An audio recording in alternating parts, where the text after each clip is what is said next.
Hello students, amine સંયોજનોમાં આગળ વધીશું. અગાઉના લેક્ચર તમે ભર્યા હશે, અગાઉનું લેક્ચર તમે મોઢે પણ કર્યું હશે એમ માનીને આપણે આગળ વધીએ છીએ. અને આજના જે ટોપિક છે એમાં છે એમાઇનનું આલ્કાઇલેશન અને બીજું છે એમાઇનનું એસાઇલેશન. પહેલા આલ્કાઇલેશનથી શરૂઆત કરીએ છીએ. તો હેડિંગ આપણું થયું એમાઇનનું આલ્કાઇલેશન. તો આલ્કાઇલેશન કહેવાય કોને? તો કે એમાઇનની અંદર N ની સાથે H સંયોજાયેલો હોય. તો આપણી પાસે છે RNH2.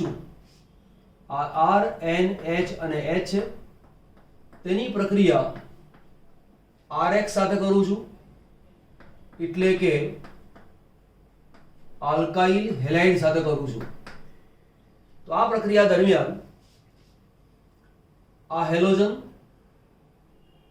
આ H દૂર થાય, એટલે એવું કહેવાય R H નું વિસ્થાપન કરીને આવે છે. એટલે બન્યું R, અહીંયા છે N, અહીંયા H તો મારી પાસે છે જ, અને બીજો આવી ગયો R પ્લસ H અને X દૂર થયા એટલે HX. તો આ જે એમાઇન છે, એમાઇનના H નું વિસ્થાપન કર્યું.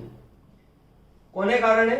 R ને કારણે. એટલે કે R આવે અને H દૂર થાય, એ જે પ્રક્રિયા છે એ પ્રક્રિયાને આપણે વિસ્થાપન પ્રક્રિયા તરીકે ઓળખીએ છીએ. ઉદાહરણ તરીકે લઈએ, આની જગ્યાએ લખું છું CH3 CH2 NH2 અને તેની પ્રક્રિયા લઉં છું CH3 Cl સાથે. તો આ પ્રક્રિયા દરમિયાન શું થાય? આમાંથી એક H દૂર થાય, તો CH3 CH2 CH3 CH2.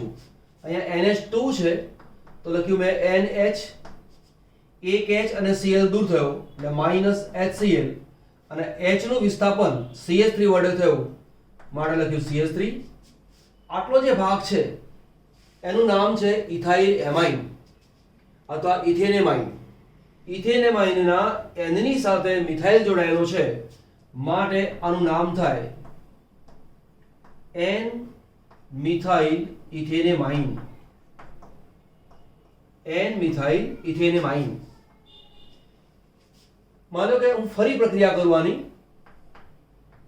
CH3Cl સાથે. આ જે છે એને ફરી લઉં છું, તો અહીંયાથી દૂર થાય H, અહીંયાથી દૂર થાય Cl, -HCl.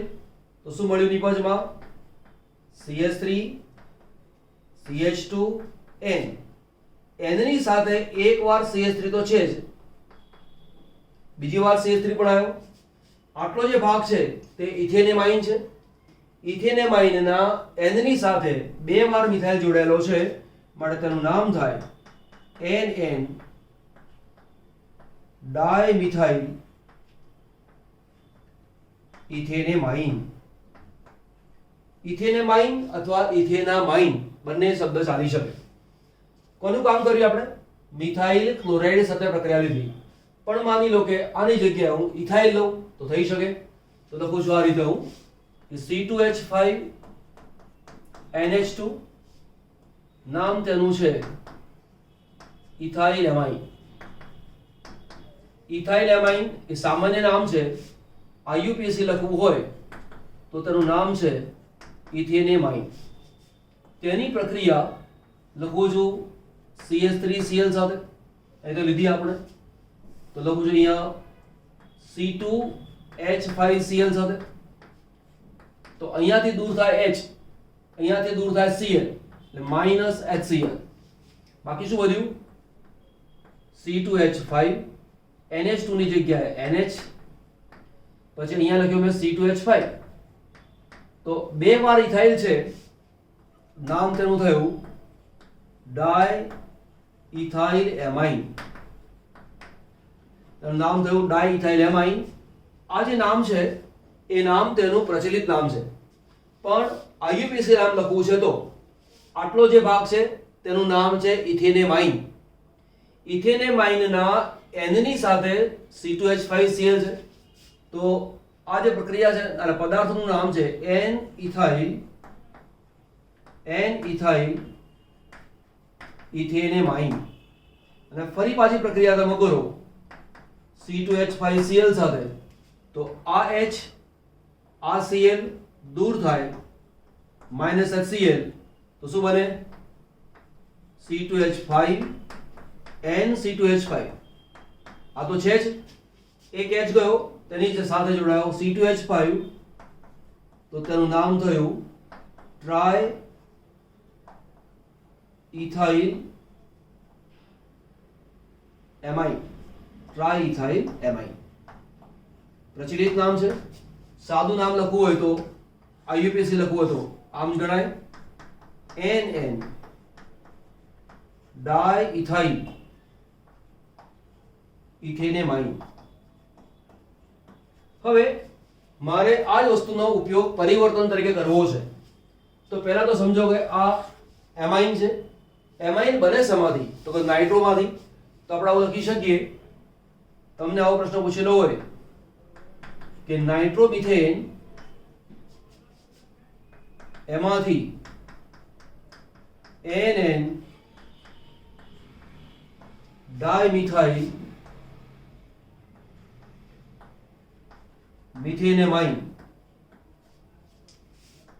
આ પરિવર્તન તરીકે પૂછ્યું છે તો તમારે કામ શું કરવાનું પેલા નાઇટ્રોમિથેન માંથી આ બનાવવું છે તો સિમ્પલ લખવું પડે તમારે CH3NO2 પ્લસ 3H2 નિકલ ઉદ્દીપક ગરમ કરો તો -2H2O NO2 ની જગ્યાએ બને NH2 CH3 NH2 અને ત્યારબાદ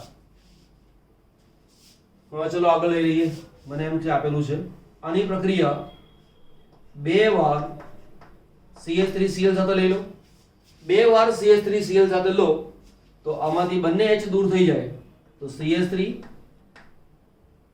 પછી N અહીંયા છે CH3 અહીંયા છે CH3 -2HCl તો આ રીતે NN ડાઇમિથાઇલ મિથેનેમાઇન બને ત્યાર પછી લઈએ છીએ આપણે એસાઇલેશન આટલો સ્ક્રીનશોટ લઈએ એવી બીજી પ્રક્રિયા ભણીએ છીએ અને શરૂઆત કરીશું આપણે એનિલિન માંથી તો આ છે આપણી પાસે NH2 પદાર્થનું નામ છે એનિલિન અથવા બેન્ઝીનેમાઇન તેની પ્રક્રિયા CH3Cl સાથે લઈએ CH3Cl એટલે કે મિથાઇલ ક્લોરાઇડ મેં મી ક્લો લખેલું છે તમારે મિથાઇલ ક્લોરાઇડ આખું લખવાનું અહીંયાથી H દૂર થાય અહીંયાથી Cl દૂર થાય -HCl તો બેન્ઝીન વલય પછી NH2 ની જગ્યાએ શું આવે NH ત્યાર પછી આવે CH3 તો તેનું નામ બને N મિથાઇલ એનિલિન અથવા N મિથાઇલ બેન્ઝીનેમાઇન આવું મળે પણ જો તેની પ્રક્રિયા આપણે એકવાર એક CH3Cl સાથે લીધું છે એની જગ્યાએ 2 CH3Cl સાથે લઈ લઈએ તો બે Cl છે અને બે H દૂર થાય એટલે -2HCl તો નિપજ મળે અહીંયા N બંને H નીકળી ગયા એની જગ્યાએ બે CH3 આવે તો અહીંયા છે CH3 અહીંયા છે CH3 નામ તેનું છે NN ડાઇમિથાઇલ એનિલિન અથવા NN ડાઇમિથાઇલ બેન્ઝીનેમાઇન આ જ પ્રક્રિયા તમે જાતે પૂરી કરી શકો છો બે આપી જો ઉદાહરણ જે પ્રક્રિયા મેં મિથાઇલ ક્લોરાઇડ સાથે લીધી એ તમારે લેવાની C2H5Cl સાથે અને એ જ પ્રમાણે 2C2H5Cl આની સાથે લો આની સાથે લો તો અહીંયા પહેલી નિપજ અહીંયા શું મળી N મિથાઇલ એનિલિન તો અહીંયા શું મળે? n ethyl aniline. અહીંયા શું મળે? n diethyl aniline. હવે આ એક સ્ટેપની પ્રક્રિયા થઈ, પણ આ પરિવર્તન તરીકે ઉપયોગ કરવો હોય તો કેવી રીતે કરાય? તો દાખલા તરીકે તમને ખબર હશે જ કે NO2 છે, નાઇટ્રોબેન્ઝીન કહેવાય. પદાર્થનું નામ છે નાઇટ્રોબેન્ઝીન. હવે આ નાઇટ્રોબેન્ઝીનની પ્રક્રિયા અહીંયા લઈએ તો 3H2 નિકલ ઉદ્દીપકની હાજરીમાં ગરમ કરો -2H2O તો બની ગયું એથિલિન. તો પરિવર્તન કેવું છે? નાઇટ્રોબેન્ઝીનમાંથી n મિથાઇલ એનિલિન અથવા નાઇટ્રોબેન્ઝીનમાંથી n ડાઇમિથાઇલ એનિલિન. તો પરિવર્તન તરીકે તમારે નોટ બનાવવાની, એમાં આવું લખવાનું કે નાઇટ્રોબેન્ઝીનમાંથી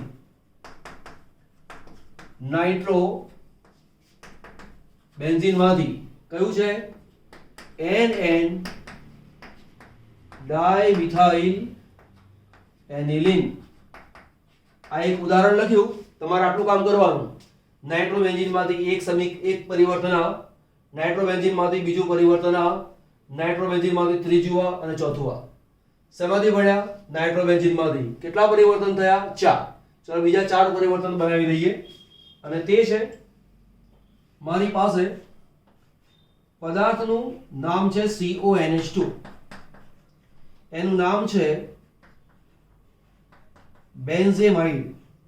અગાઉના પીરિયડમાં આ વસ્તુ તમને શીખવાડેલી હતી અને એ છે હોફમાન બ્રોમેમાઇડ પ્રક્રિયા. યાદ આવી ગયું હશે? તો શું કરવાનું? Br2 પ્લસ 4NaOH ગરમ કરો તો minus Na2CO3 minus 2NaBr minus 2H2O. પ્રક્રિયાનું નામ લખી નાખું છું, હોફમાન બ્રોમેમાઇડ પ્રક્રિયા.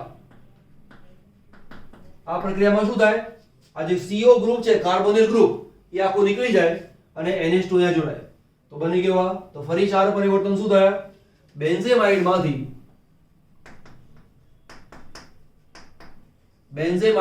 એમાંથી NN ડાઇઇથાઇલ aniline.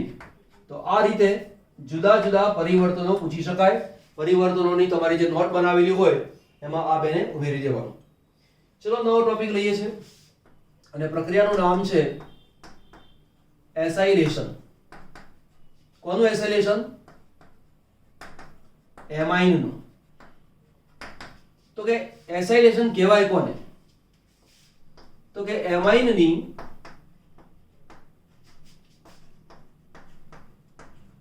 pyridine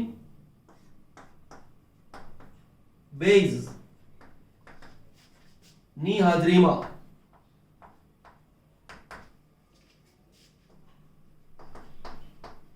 acid chloride અથવા એસ્ટર અથવા એનહાઇડ્રાઇડ ની એનહાઇડ્રાઇડ સાથેની પ્રક્રિયા. આ જે પ્રક્રિયા છે એ પ્રક્રિયાની અંદર એમાઇનના NH2 ના H નું વિસ્થાપન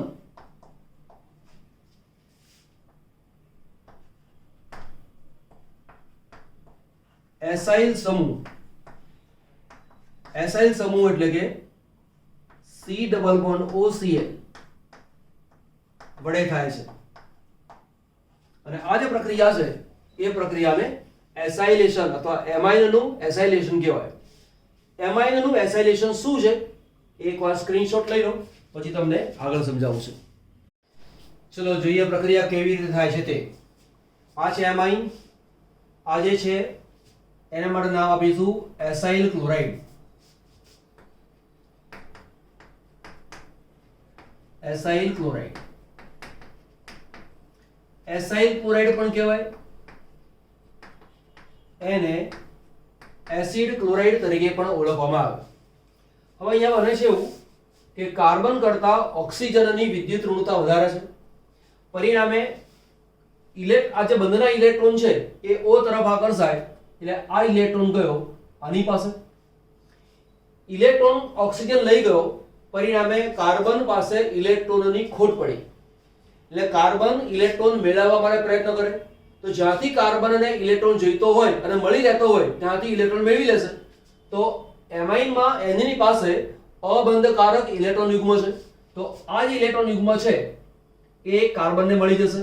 તો શું થાય તમે જુઓ, અહીંયા છે R, અહીંયા છે C, ઓક્સિજન, બે ઇલેક્ટ્રોનની જોડ પહેલેથી હતી, એક ઇલેક્ટ્રોનની જોડ ફરી તેની પાસે આવી ગઈ, એટલે બની ગયું માઈનસ. આ N અહીંયા જોડાયું, આ છે Cl, આ N, એની સાથે આ H, એની સાથે R, અહીંયા આવ્યો H. મેં અગાઉ એવું કહ્યું હતું, જો નાઇટ્રોજન 4 બંધ બનાવે તો નાઇટ્રોજન ધનભારિત બને, એટલે આ જે નાઇટ્રોજન છે એ બની ગયો ધનભારિત. હવે નાઇટ્રોજન ધનભારિત બને તો અસ્થાયી છે, એટલે એ શું કરે, અસ્થાયી અવસ્થામાંથી સ્થાયી અવસ્થા મેળવવા માટે પ્રયત્ન કરે. હવે આવું એને કરવું હોય તો જે 4 બંધ હતા એમાંથી 3 બંધ કરવા પડે, તો એ કહે છે કેવું પડે, ભાઈ તું જતો રહે, તું જતો રહે અહીંયાથી, મારે તારી જરૂર છે નહીં, તારા કારણ મને હું અસ્થાયી બની જઉં છું. તો હાઇડ્રોજન કહે છે ઓકે નીકળી જાઉં છું, તો નીકળી જાય છે, તો હાઇડ્રોજન આ ઇલેક્ટ્રોન નાઇટ્રોજનને આપીને દૂર જતો રહેશે. એટલે આવું બન્યું કે તેમાંથી આગળ બન્યું આ H+ નીકળી ગયો, તો આ R, અહીંયા છે C, અહીંયા છે N, અહીંયા બન્યો R, ફરી H ઇલેક્ટ્રોનનું યુગ્મ આખું જોડ આપીને ગયો, એટલે N ની પાસે ઇલેક્ટ્રોન યુગ્મ આવી ગયો. હવે એવું થયું એટલે આ જે ઇલેક્ટ્રોન હતો એ આની પાસે આવ્યો, એટલે અહીંયા બની ગયો ડબલ બોન્ડ, આવું બન્યું. હવે તમે વિચાર કરો કે આ ઇલેક્ટ્રોનની જોડ અહીંયા આવી ગઈ તો કાર્બનના બંધ કેટલા બની ગયા, 5, 1 2 3 4, અને આ ઇલેક્ટ્રોન આવ્યો તો એ 5, પણ 5 બંધ તો બને નહીં. એટલે કે જો આ ઇલેક્ટ્રોન અહીંયા આવે અને બંધ બનાવે તો કાર્બનના આ જે Cl ની સાથે ગણો તો 5 બંધ થઈ જાય, 5 બંધ તો બને નહીં. એટલે શું થશે કે આ ઇલેક્ટ્રોન જ્યારે અહીંયા આવે તો આ ઇલેક્ટ્રોન ક્લોરીન લઈને દૂર થઈ જાય, લખું છું Cl-. તો આ ઇલેક્ટ્રોન આની પાસે જો 2 4 6 આ ઇલેક્ટ્રોન હતા જ, એક ઇલેક્ટ્રોનની જોડ અહીંયા આવી ગઈ, એટલે લખું છું આ રીતે Cl 2 4 6, આ બની ગયું માઈનસ. તો આ રીતે રચના બની ગયા. હવે આ H+ અને Cl- બંને ભેગા થઈ જાય અને તેમાંથી શું બનાવે, HCl. આને શું લખીશું, R CO NH4, આ R છે, આ C, double bond O, N ની સાથે આ H, R છે. આ જે ભાગ છે એ એમાઇડ ગ્રુપ કહેવાય, આ આલ્કેન છે તો આલ્કેન એમાઇડ કહેવાય, અને આ જે આલ્કાઇલ છે તો નામ આપીશું કે આલ્કાઇલ આલ્કેનેમાઇડ. આવું ત્યારે કહી શકાય જો આ આલ્કાઇલ ગ્રુપ હોય ત્યારે. પણ આટલા બધા મિકેનિઝમમાં પડ્યા વગર સાદી વસ્તુ શીખવાડું છું અને તમારે યાદ એ જ રાખવાની છે. આ મિકેનિઝમ તરીકે છે કરું, પરંતુ પ્રક્રિયા કરવા માટે તમે આ રીતે વિચાર કરશો તમને બહુ જ આસાનીથી યાદ રહી જશે. અહીંયા છે NH2 બરાબર, અને તેની પ્રક્રિયા લીધી મેં RCOCl સાથે, RCOCl સાથે કોની હાજરીમાં, બેઝની હાજરીમાં. હવે આ જે લખું છું એને 2H છે ને, લખું છું 1H આ રીતે, આ છે આંશિક ઋણભારિત, આ છે આંશિક ધનભારિત. કાર્બન આંશિક ધનભારિત છે, આ છે આંશિક ઋણભારિત. હવે આ જે ધનભારિત H છે બરાબર, એ અહીંયાથી મુક્ત થઈ જશે, આ પણ છે આંશિક ઋણભારિત, આ બોન્ડ તૂટી ગયો, આ H જોડાયો Cl સાથે, અને આ જે નાઇટ્રોજનનો ભાગ છે ઋણભારિત એ જોડાની સાથે, તો શું બને, R, પછી છે NH, પછી છે C ડબલ બોન્ડ O, આ ગયો, કોણ જોડાયું? આ NH, અને આ જે બાકી રહ્યો તે. તો આ જે ગ્રુપ છે એ ગ્રુપને એમાઇડ ગ્રુપ તરીકે ઓળખવામાં આવે છે. આપણે એક ઉદાહરણ લઈએ એટલે વધુ ખ્યાલ આવે. આની જગ્યા લઉં છું CH3NH2, એટલે NH અને લખ્યો 2H. તેની પ્રક્રિયા અહીંયા લઉં છું CH3 C double bond O Cl. આનું નામ છે એસિટાઇલ ક્લોરાઇડ. એસિટાઇલ ક્લોરાઇડ એ તેનું સામાન્ય નામ છે, પણ પ્રચલિત નામ લેવું હોય, સોરી IUPAC નામ લખવું હોય તો તેનું નામ છે ઇથેનોઇલ ક્લોરાઇડ. શું નામ થયું તેનું? Ethanoyl chloride. બેઝની હાજરીમાં પ્રક્રિયા કરો છો, બેઝની હાજરીમાં, તો પ્રક્રિયામાં થશે એવું, આ છે આંશિક ઋણભારિત, આ છે આંશિક ધનભારિત, આ છે આંશિક ધનભારિત, આ છે આંશિક ઋણભારિત, આ છે પણ આંશિક ઋણભારિત. તો અહીંયાથી આ H છે, આ H ગણો, કાં તો આ H ગણો, બંને સરખો છે, આપણે એક અલગ કરી દઈએ. અનુકૂળતા આવે એટલા માટે લખું છું અહીંયા HH. આ છે આંશિક ઋણભારિત, આંશિક ધનભારિત. અહીંયાથી આ બોન્ડ તૂટી જશે, બરાબર. આ જે નાઇટ્રોજન છે એ જોડાયો કાર્બન સાથે, અને આ H નો ભાગ છે એ જોડાયો Cl સાથે. તો શું બન્યું? CH3, પછી છે NH, પછી C ડબલ બોન્ડ O અને CH3 પ્લસ H અને Cl, HCl. તો આટલો જે ભાગ છે એનું નામ છે ઇથેનેમાઇડ. CH3CONH2 NH2 હોય તો ઇથેનેમાઇડ. એક H નથી, એની જગ્યાએ CH3 મૂક્યો છે. તો એવું કહેવાય કે ઇથેનેમાઇડના N ની સાથે મિથાઇલ જોડાયેલો છે. તો આવું કહીશ N મિથાઇલ ઇથેનેમાઇડ. આ તેનું નામ છે IUPAC. સામાન્ય નામ લખું છું N મિથાઇલ એસિટેમાઇડ. કોઈક વાર એસિટેમાઇડ, કોઈક વાર તમને એસિટામાઇડ લખેલું હોય, બંનેને એક સરખું જ ગણવાનું. તો આમાંથી આ પરિવર્તન થાય. પરિવર્તનમાં એક સ્ટેપ નહીં પૂછે, પરંતુ પૂછવું હોય તો કેવી રીતે પૂછાય એની ચર્ચા પછી કરીશું. એકવાર અને સ્ક્રીનશોટ લઈ લો, પછી બીજું શીખવાડું. આગળ લઈએ. અગાઉની જે પ્રક્રિયા હતી એમાં આપણે આવું કામ કર્યું કે CH3NH2 હતો, તેની પ્રક્રિયા CH3COCl સાથે કરી. આમાંથી એક H દૂર થયો, આમાંથી Cl દૂર થયો. આ જે ગ્રુપ છે એ અહીંયા આવ્યો, એટલે કે હાઇડ્રોજનનું વિસ્થાપન CH3CO સમૂહ વડે થયું, અથવા COCH3 સમૂહ વડે થયું.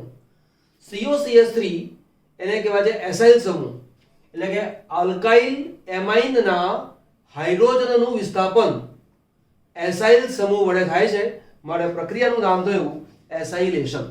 તો એસાઇલેશનની પ્રક્રિયા આપણે બીજી લઈએ છીએ, અને તે છે ડાઇઇથાઇલ એમાઇન સાથે, બરાબર. તો આ મેં એટલા માટે લખી રાખ્યું છે કે આનો રેફરન્સ આની સાથે લેવો હોય તો લઈ શકાય. પરિવર્તનમાં કેવું પૂછાય કે પહેલા તો એક કામ કરીએ, અહીંયાથી દૂર થાય H, અહીંયાથી દૂર થયો Cl, એટલે છે -HCl, બરાબર. તો શું બને? અહીંયા N ની સાથે બે વાર CH3 છે, C2H5 છે, તો C2H5 બે વાર છે 2, અહીંયા લખ્યો N, પછી કોણ જોડાય? CO અને CH3. આટલો જે ભાગ છે CH3 CO અને ઓરિજિનલ NH2 છે એવું માની લો, તો તેનું નામ થાય એસિટેમાઇડ અથવા ઇથેનેમાઇડ. હવે ઇથેનેમાઇડના N ની સાથે રહેલા બે H દૂર કર્યા, એટલે ઓરિજિનલ આવું છે માની લેવાનું કે H2N COCH3. આમાંથી બે H દૂર કર્યા અને બે H ની જગ્યાએ આ મૂકી દીધું, તો નામ શું બને? NN ડાઇઇથાઇલ ઇથેનેમાઇડ અથવા NN ડાઇઇથાઇલ એસિટેમાઇડ. આ જે નામ છે બીજું એ પ્રચલિત નામ છે. પ્રચલિત નામને મેં લખ્યું છે કૌંસમાં અને આ છે બાર. હવે પરિવર્તન તમને કેવું પૂછે? પરિવર્તન તરીકે આવું પૂછ્યું હોય કે નાઇટ્રોઇથેન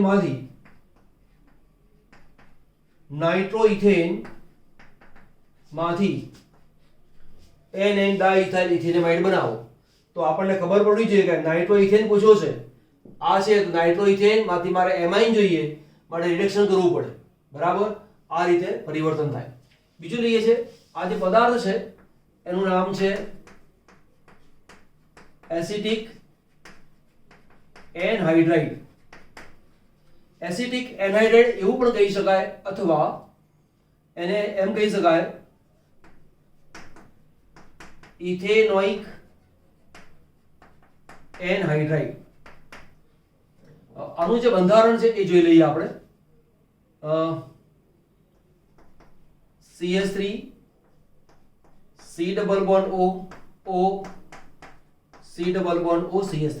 અત્યારે પ્રક્રિયા આની નથી લેતો, માત્ર લઉં છું CH3 NH2 સાથે.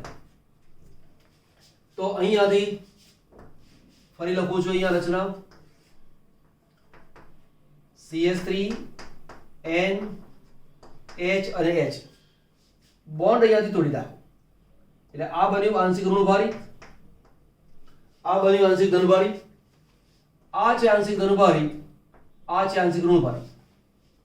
આ જે ધનભારિત ભાગ છે એને ઋણ ભાગની સાથે જોડો એટલે આ H નો ભાગ અહીંયા જોડાશે અને આ જે ધનભાગનો જે ભાગ છે એ આની સાથે જોડાય. બેઝની હાજરી તો શું બન્યું? CH3 C double bond O, અહીંથી બોન્ડ તૂટી ગયો, આની સાથે જોડાયું N, પછી H, પછી CH3 plus CH3 C double O, CH3 C double O અને O ની સાથે જોડાયો H. આ બની ગયો H. હવે આ જે પદાર્થ છે તો આટલો જે ભાગ છે એમાઇડ છે, એની સાથે CH3 છે, માટે N મિથાઇલ ઇથેનેમાઇડ. તો કોઈક વાર તમને પ્રશ્ન તરીકે પૂછે કે એમાઇનનું એસાઇલેશન સમજાવો. તો પ્રશ્ન તરીકે પૂછે એમાઇનનું એમાઇલેશન સમજાવો. જ્યારે સમજાવો એવો પ્રશ્ન પૂછેલો હોય તો તમારે તેનું વર્ણન લખવું કમ્પલસરી છે. શું કરવાનું? આ પ્રક્રિયા લખવાની અને પછી વર્ણન આ પ્રમાણે લખવાનું. જેમ કે મિથાઇલ એમાઇનની એસિટિક એનહાઇડ્રાઇડની પ્રક્રિયા પિરિડિનની હાજરીમાં થાય તો આના એક H નું વિસ્થાપન એસાઇલ સમૂહ વડે થાય છે, તેથી N મિથાઇલ ઇથેનેમાઇડ પ્રાપ્ત થાય છે. બસ આટલું પ્રક્રિયા જોઈને લખવાનું. એટલે તમારે મેઇન મોઢે કરવાનું શું? પ્રક્રિયાને મોઢે કરવાની. વર્ણન તો પ્રક્રિયા ઉપર તેની જાતે આવડે. એટલે વર્ણન માટે તૈયારી કરવા માટે બહુ સમય જતો નથી, એના માટે સમય ફાળવવાની જરૂર પણ નથી. તમારે માત્ર આટલું જ કામ કરી લેવાનું. પ્રક્રિયા સાચી આવડતી હોવી જોઈએ. કામ શું કરવાનું?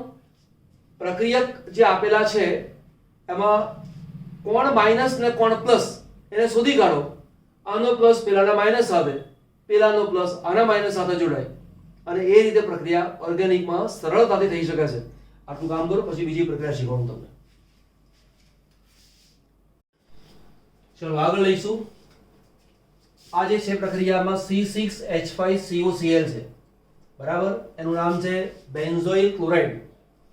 તો આ પ્રક્રિયા દરમિયાન અહીંયા તમે જુઓ, આ છે આંશિક ધનભારિત, આ છે આંશિક ઋણભારિત, બેની વચ્ચેથી બોન્ડ તૂટી ગયો.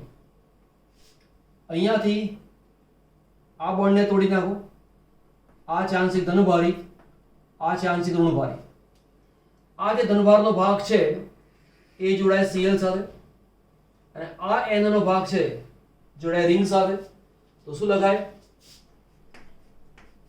બેન્ઝીન ઉભો રહે, C ડબલ બોન્ડ O, એની સાથે જોડાયું NHCH3, NHCH3. આ જે ભાગ છે એનું નામ છે બેન્ઝેમાઇડ, અને બેન્ઝેમાઇડના N ની સાથે મિથાઇલ છે માટે નામ તેનું બને N મિથાઇલ બેન્ઝેમાઇડ. તો આ જે પ્રક્રિયા છે પ્રક્રિયાનું નામ લખીશું બેન્ઝોઇલેશન. કોનું? એમાઇનનું. તો પ્રક્રિયાનું નામ તો એવું એમાઇનનું બેન્ઝોઇલેશન. ચલો એ જ પ્રક્રિયા અહીંયા લઈએ. હવે આ રિંગ નહીં મૂકું, આ મૂકો, બંને વસ્તુ સરખી જ છે. પ્લસ C6H5COCl બેઝની હાજરીમાં પ્રક્રિયા. અહીંયાથી દૂર થાય H, અહીંયાથી દૂર થાય Cl, તો શું બન્યું? C6H5CO પછી NH અને ત્યારબાદ C2H5. તો N ની સાથે ઇથાઇલ છે માટે તેનું નામ થાય N ઇથાઇલ બેન્ઝેમાઇડ. આની પ્રક્રિયા લઈએ C6H5COCl. ચલો આને આવું લખો તો લખી શકાય, આમ લખો તો પણ ચાલે. આને લખો C બોન્ડ OCl. બેઝની હાજરીમાં પ્રક્રિયા છે. આમાંથી થયો H દૂર, આમાંથી થયો Cl દૂર, એટલે -HCl. અહીંયા પણ -HCl, -HCl લખો કાં તો +HCl લખો. તો શું બન્યું? બેન્ઝીન બોલે, C ડબલ બોન્ડ O, આમાંથી એક H ગયો એટલે બાકી વધ્યો NH.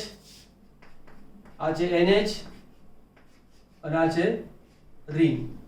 N ની સાથે આ ભાગ જોડાયેલો છે તો N ફિનાઇલ, અને ત્યારબાદ તેનું નામ છે બેન્ઝેમાઇડ.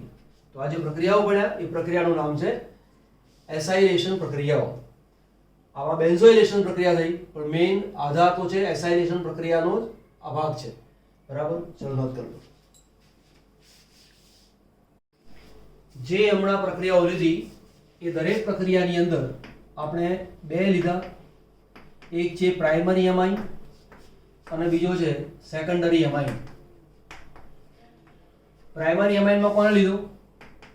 CH3NH2 અથવા લઈએ તો C2H5NH2 અથવા લીધું C6H5NH2. સેકન્ડરી એમાઇનમાં શું કર્યું? CH3 twice NH. N ની સાથે બે કાર્બન જોડાયેલા છે માટે સેકન્ડરી અથવા દ્વિતીયક. N ની સાથે એક કાર્બન જોડાયેલો છે માટે પ્રાથમિક. પણ માની લો કે આપણી પાસે તૃતીયક એમાઇન હોત, તૃતીયક એમાઇન જેમ કે CH3N, ફરીવાર CH3, અહીંયા છે CH3 અને ત્યારબાદ તેની CH3COCl સાથે પ્રક્રિયા લીધી હોત બેઝની હાજરીમાં, તો પ્રક્રિયા ના થાય. તો કેમ ના થાય? તો તમને ખબર હશે આગલી જે પ્રક્રિયાઓ ભણ્યા એની પર જો તમારું ધ્યાન બરાબર હશે તો દરેક પ્રક્રિયામાં અહીંયાથી H દૂર થતો હતો, આની પાસે H નથી માટે આ પ્રક્રિયા થશે નહીં. ચલો આ લઈએ. આજે આ ભાગ ઇથાઇલ, આટલો ભાગ છે એસિટેટ. નામ તેનું બન્યું ઇથાઇલ એસિટેટ. ઇથાઇલ એસિટેટ નામ કેવી રીતે બને છે એ કદાચ ખબર ના હોય તો મારો કાર્બોક્સિલિક એસિડનો નામકરણનો વિડીયો જોઈ લેવાનો, તો તેમાં એસ્ટરના નામ કેવી રીતે અપાય છે એ મેં સમજાયેલું છે. બરાબર. તો આ જે પ્રક્રિયા છે એ પ્રક્રિયા દરમિયાન બોન્ડ અહીંયાથી તોડ્યો. આ છે આંશિક ધનભારિત, આ છે આંશિક ઋણભારિત. આ જે છે એને આમ ગણો, એક H આ રીતે મૂકો. આ છે આંશિક ઋણભારિત, આ છે આંશિક ધનભારિત. આ જે ધનભારનો ભાગ છે એ જોડાય આની સાથે અને આ ઋણભારનો ભાગ છે જોડાય આની સાથે. તો CH3CO, CH3CO એની સાથે જોડાયું NH અને CH3 પ્લસ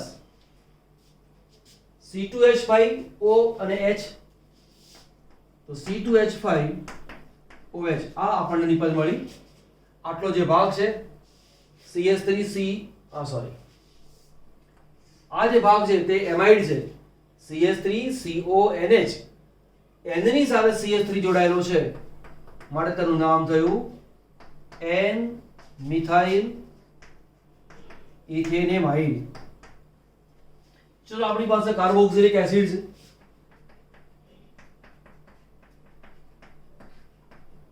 કાર્બોક્સિલિક એસિડ છે આ પોતે બેઝ છે. એસિડ અને બેઝ વચ્ચે પ્રક્રિયા થાય તો ધ્યાન આપો, આ નિર્બળ એસિડ છે, આ નિર્બળ બેઝ છે. બહુ સરળ પ્રક્રિયા નથી હોતી, પરંતુ બને તો આવું બને કે CH3 C double bond O minus આનો એક H આ ખેંચી લે અને બને છે NH3 પ્લસ R. આવી એક રચના પ્રાપ્ત થાય છે. જો તેને ગરમ કરવામાં આવે, ઊંચા તાપમાને ગરમ કરવામાં આવે તો તેમાંથી આપણને મળશે CH3 C double bond O NH2. આને NH2 લાવ લખીશું, NH3 છે ને એને NH2 અહીંયા જોડાયો અને O ભાગ નીકળી ગયો તો પ્લસ ROH આ આપણને CH3 છે એટલે લખું છું CH3 અને અહીંયા લખું છું CH3OH આ નિપજ આપણને મળી. પાઠ બહુ સહેલો છે. પ્રક્રિયાઓ માત્ર વાંચવાથી આવડશે નહીં. જેમ જેમ પ્રક્રિયાઓ તમે ભણતા જાઓ તેમ તેમ એને રિપીટ કરતા રહેવાની, સ્ક્રીનશોટ લેતા જવાના, એની નોટ બનાવવાની, વારંવાર રિએક્શન લખ્યા કરવાના. એકવાર રિએક્શન લખાઈ જાય પછી બધા જ રિએક્શન યાદ કરીને એમને યાદ કરો કે મને કેટલા રિએક્શન યાદ છે. નથી યાદ આવતા તો ફરીવાર ચેક કરો, ફરીવાર પાછું મોઢે લખવા પ્રયત્ન કરો, ફરીવાર એક સાથે બધા રિએક્શન યાદ નથી આવતા તો ફરીવાર લખો.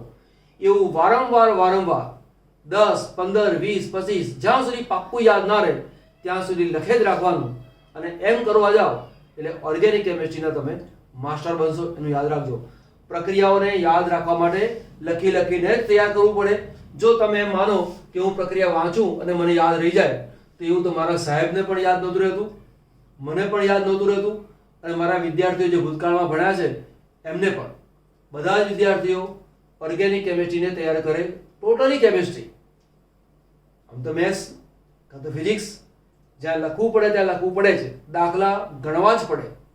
વાંચવાથી દાખલા કદાપી ના આવડે અને વાંચવાથી ઓર્ગેનિક કેમિસ્ટ્રીના રિએક્શન્સ કાં તો કેમિસ્ટ્રીના દાખલા વાંચવાથી આવડતા નથી. રિપીટેશન કરવાનું, વારંવાર રિપીટેશન કરવાનું અને એમ કરવાથી તમારું ચેપ્ટર પાકું થશે. બરાબર? નોંધ કરજો.